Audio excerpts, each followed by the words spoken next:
Is there an undisputed fashion capital of the world? New York and Paris each have their own fashion week, but in Milan, the Italians now lead the fashion conversation, says WSJ fashion columnist Christina Binkley, who joins us now with all the front row details. Hi, Christina. Hi, Tanya. So, Christina, has it been a while since Milan Fashion Week eclipsed Paris?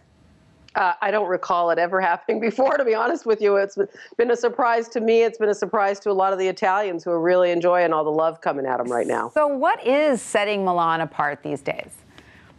You know, I think part of it is that we've got a brand that's really setting a lot on fire and carrying a lot of other brands along with it. That's Gucci. But you know, there's something. The world is feeling a little crazy to everybody right now. It's a little scary. We're talking about terrorism and global warming, and the response in Milan was kind of interesting. But it's sort of like a swing from the chandeliers because what else are you going to do? And the fashion turned out to be incredibly fun and beautiful. That's fantastic. So tell us about the shows making the biggest splash there. You mentioned Gucci right off the top in your piece.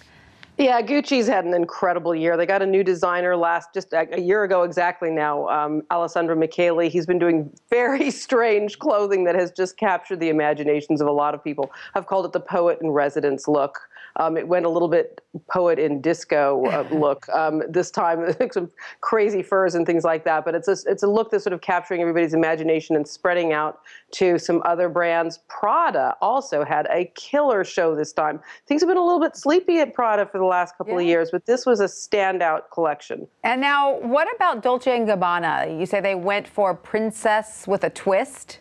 Yeah, and I have to say, when I got the invitation, I hope this can show. I'm going to actually show you. This is the invitation for the Dolce show. When you open it, gorgeous. I don't think you can hear that, but it's like a greeting card, and it plays the theme song to the new Cinderella movie. And I really thought we were going to see Mickey Mouse or something. Wow. No, it turned out to be not that at all.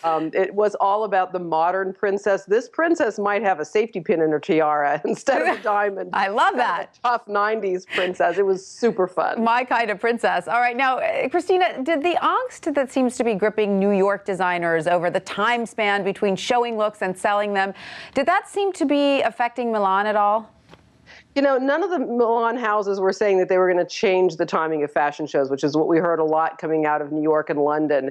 But that level of angst was there. And as a matter of fact, one of the most stunning shows that we saw really sort of affected me afterwards was from Moschino, designer Jeremy Scott. Again, this is a swing from the chandeliers. He had a set that was like a wrecked palazzo piled with old antiques and wrecked pianos and chandeliers on the ground. And then he sent several models down with, they had some sort of smoke machine underneath their sort of tulle gowns that were looking very burned and charred. So smoke was emanating from these gowns as they went down the runway. Anna Cleveland, actually, she just killed that runway. She was twirling and dancing, really stunning memory. I'm loving these images. Those dresses that look half burned are quite gorgeous, actually.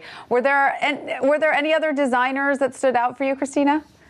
You know, yes, there were. Marni was a strong one. Marni she's a perennial favorite, and that was just another lovely collection. I have to say, these are the fall shows, and this design house is doing something very smart. They had a lot of cotton poplins in a fall show, and the reason is that these clothes are actually going to ship in July and August when we don't really want to look at heavy wool. So I thought it was very savvy as well as a good-looking collection.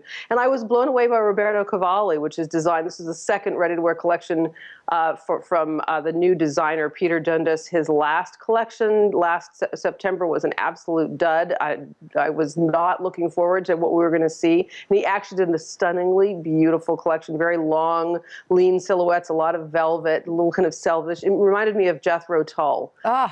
Gorgeous. In the 70s, but it was beautiful. Gorgeous clothes. All of these clothes, Christina. Sign me up for one of those burnt ball gowns. I love it. There you go. Thank you so much for that. My pleasure.